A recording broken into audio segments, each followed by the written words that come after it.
السلام عليكم. اليوم ان شاء الله غادي نشارك معكم جنيوحات محمرين في الفران. كيف ما كتشوفوا كيجيو هاد الجنيوحات محمرين مقرمشين لذاذين ما تشبعوش منهم بواحد لا ماريناد اللي جد سهله وبسيطه.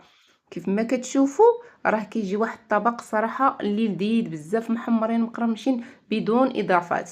عندي هنايا كيلو ديال الجنيوحات اللي ديجا غسلناه مزيان سقطرناه، وعادي نزيد ليهم واحد ياغورت طبيعي كيف ما كتشوفوا معايا، وعادي نزيد معلقه ديال لا موطارد، معلقه صغيره ديال صبور يابس، شويه د الخرقوم، شويه ديال سكينجبير، معلقه ديال التحميره اولا الفلفله حمراء، شويه ديال الحار والملح على حسب الذوق.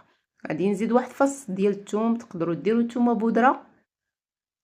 صافي من بعد غادي نخلط هاد المكونات مزيان حتى ندخل يعني هاد العطريه في هادوك الجنيوحات كيف ما كتشوفوا معايا، وعادي نغطي عليهم ونخليهم على الاقل واحد ساعه عاد باش ندخلوهم الفران يطيبوا.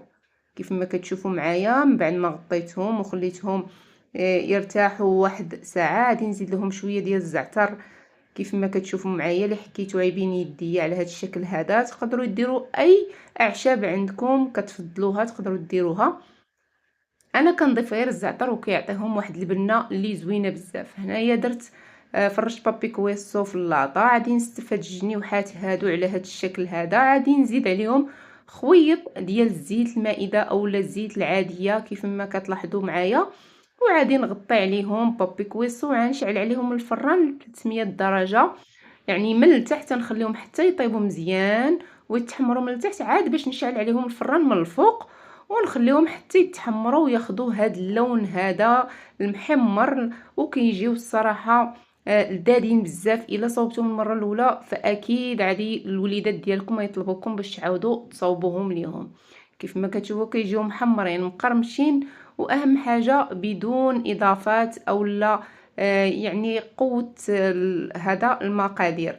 كنتمنى ان شاء الله الوصفه تنال اعجابكم وتجربوها، والى فيديو قادم ان شاء الله.